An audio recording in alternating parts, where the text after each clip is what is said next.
नमस्कार दोस्तों, आज की हमारी कहानी आपको अच्छी लगे तो प्लीज़ मेरे चैनल को सब्सक्राइब करें और वीडियो को लाइक करें।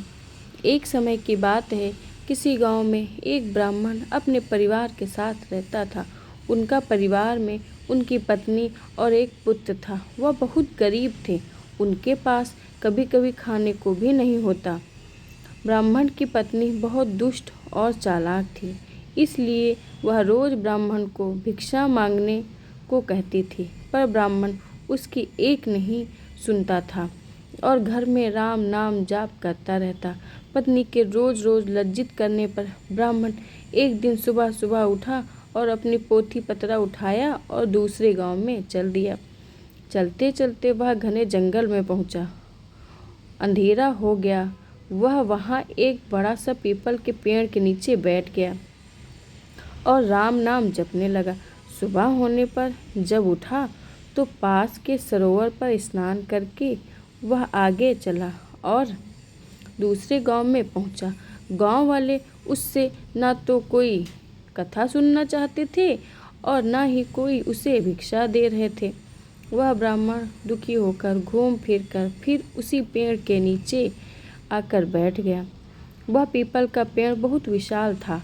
उस पेड़ की जड़ में एक विशाल काला सांप रहता था। उस ब्राह्मण ने सोचा कि मेरी कथा तो कोई सुनता नहीं, यह कथा मैं पीपल के पेड़ को ही सुना देता हूँ। राम कथा सुनाने लगा।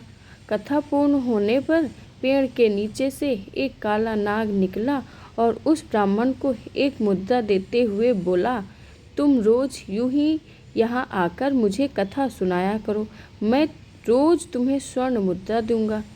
ब्राह्मण ने यह बात मान ली और ना यह बात तुम किसी को भी मत बताना, तुम्हारे सब दुख दूर हो जाएंगे।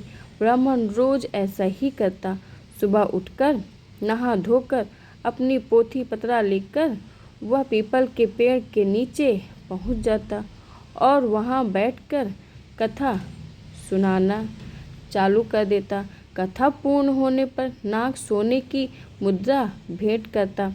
देखते ही देखते ब्राह्मण धनिक हो गया।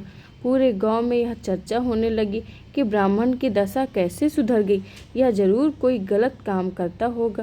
ब्राह्मण को लोगों की बातों से कोई फर्क नहीं पड़ता, वह नित्य अपना यही कार्य करता रहता था।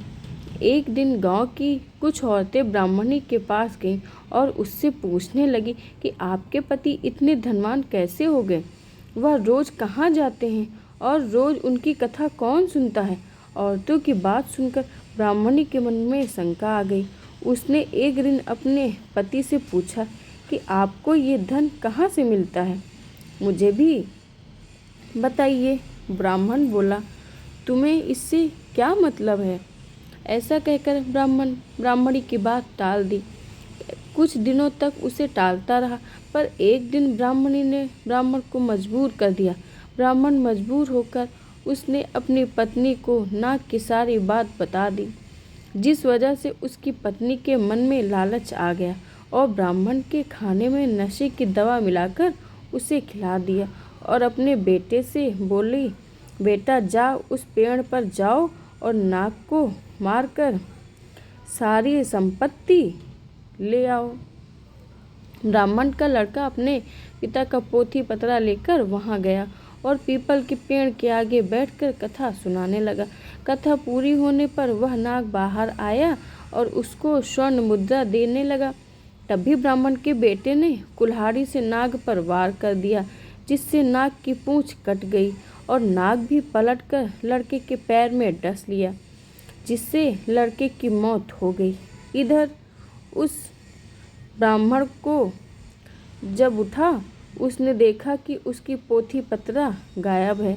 वह समझ गया कि कुछ गड़बड़ है। वह जल्दी से पीपल के पेड़ के पास गया तो देखता है कि उसका लड़का वहां मरा पड़ा हुआ है। ब्राह्मण को देखकर नाग बाहर आया और कहा, ब्राह्मण, मैंने तुम्हें कहा था कि स्वर्ण मुद्रा की बात तुम किसी से नहीं कहोगे और तुमने बता दी। अब तुम यहाँ से चले जाओ, तुम्हारे पुत्र का दुख है और मुझे मेरी पूंछ कटने का दुख है।